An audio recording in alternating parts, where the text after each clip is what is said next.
Welcome. Now, Tanzania is staring at renewed post-election clashes over the planned protest scheduled tomorrow, Tuesday 9th. Police have banned the protest, setting the stage for a possible showdown after bloodshed during protests over controversial elections last month.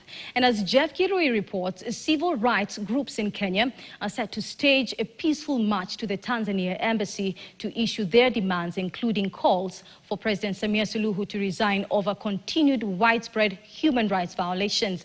Jeff Kirui with a story.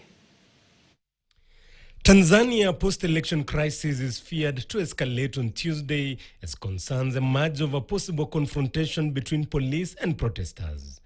This is after the Tanzania authorities outlawed the Independence Day protests, terming them illegal. President Samia Suluhu has dared the protesters, setting stage for a possible showdown. Nataka niwaambie wakati wowote wakija tumejipanga.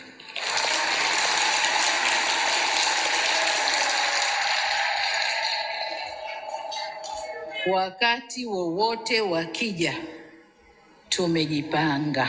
Human Rights Watch groups already intimate that the Tanzania government has commenced arbitrary arrests on alleged protest organizers and opposition supporters ahead of nationwide protests called for December 9th, 2025.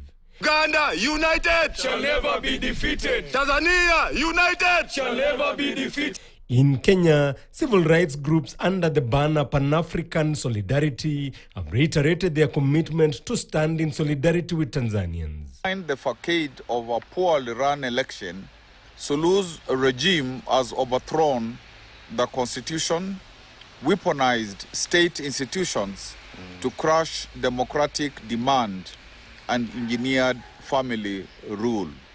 She has gone one step further and announced the cancellation of Independence Day celebrations on December 9th, 2025, to prevent citizens from assembling. Suluhu's recent statements openly encourage the security services to eliminate protesters, reinforce the chilling reality that what is in play in Tanzania is not chaos but policy.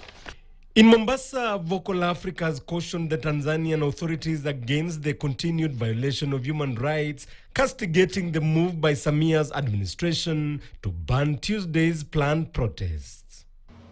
We want to remind Samia Suluhu and the Tanzanian government of the words of John F. Kennedy, who said, "Those who make peaceful revolutions impossible will make violent revolutions inevitable." The United States has issued a security alert urging its citizens in Tanzania to prepare for potential unrest ahead of nationwide anti-government protests, with the possibility of nationwide curfews, an internet blackout, roadblocks, cancellations of international flights, and suspension of ferries to Zanzibar. The United States said on Thursday it was reviewing its relationship with Tanzania due to concerns over religious freedom, free speech, and violence against civilians. Serikali wanafunzi hamtapata hili mpaka mfanye hivi. Wanafunzi watafanya. Lakini sovereign state yenye kujielewa na kuendesha mambo yake. In the meantime, in Kenya, a section of civil rights groups have planned a peaceful march to Tanzania's embassy in Kenya to protest human rights violations in the East African nation. Jeff Kirui, KTN.